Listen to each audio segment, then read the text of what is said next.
Inverter AC चल तो रहा है पर कमरा है कि ठंडा होने का नाम ही नहीं ले रहा। ये एक बहुत ही कॉमन प्रॉब्लम है और आज हम इसी की तह तक जाएंगे कि आखिर ये माजरा क्या है। हाँ, मतलब एसी चल रहा है, हवा भी आ रही है, पर वो ठंडी हवा वाली बात ही नहीं है। बस पंखा चल रहा है ऐसा लग रहा है।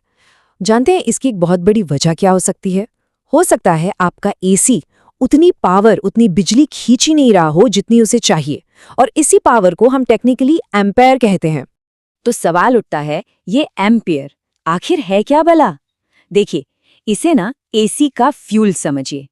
जैसे गाड़ी को दौड़ने के लिए पेट्रोल चाहिए है ना, ठीक वैसे ही एसी को कमरा एकदम चिल करने के लिए एम्पियर की जरूरत होती है। तो लॉजिक बहुत सिंपल है, एम्पियर कम तो कूलिंग भी कम। तो चलो इस प्रॉब्लम को ना एक एक करके सुलझाते हैं।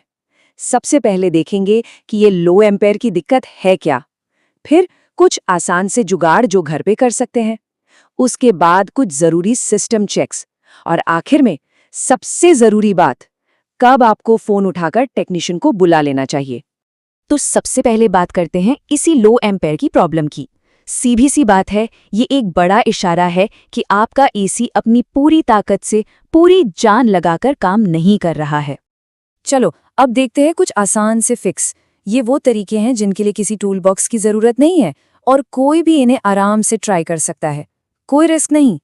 पहला काम, अपनी पावर सेटिंग्स चेक कीजिए। एक बार एसी का मैनुअल उठाकर देखो और उसे उसकी हाईएस्ट पावर सेटिंग पर सेट कर दो।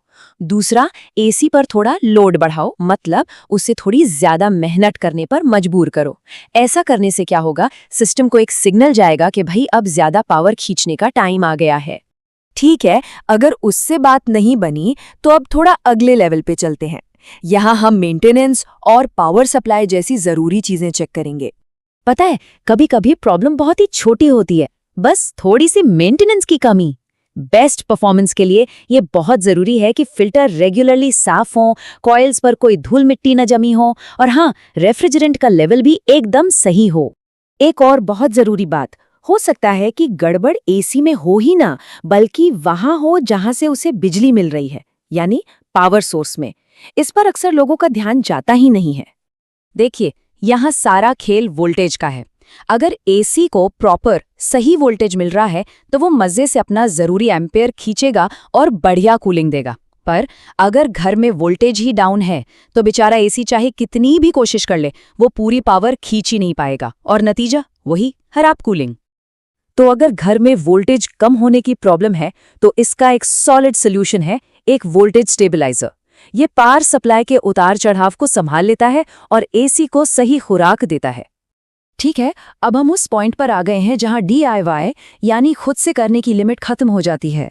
अब बात सेफ्टी की है, और ये जानना बहुत जरूरी है कि कब हाथ खड़े करके किसी प्रोफेशनल को बुलाना है।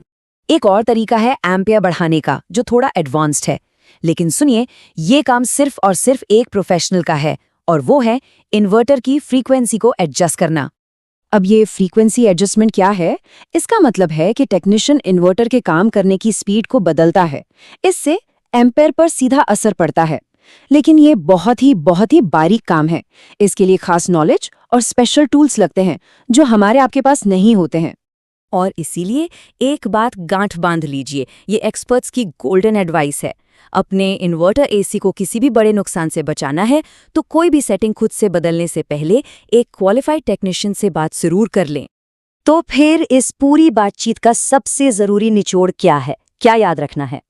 देखिए, कुछ फिक्स वाकई में बहुत सिंपल है, लेकिन सेफ्टी और प्रॉब्लम की सही पहचान ये सबसे ऊपर है। तो जब भी मन में जरा सा भी डाउट हो ना कि ये क्या हो रहा है, तो सबसे स्मार्ट मूव यही है कि फोन उठाओ और किसी प्रो को बुला लो, बस।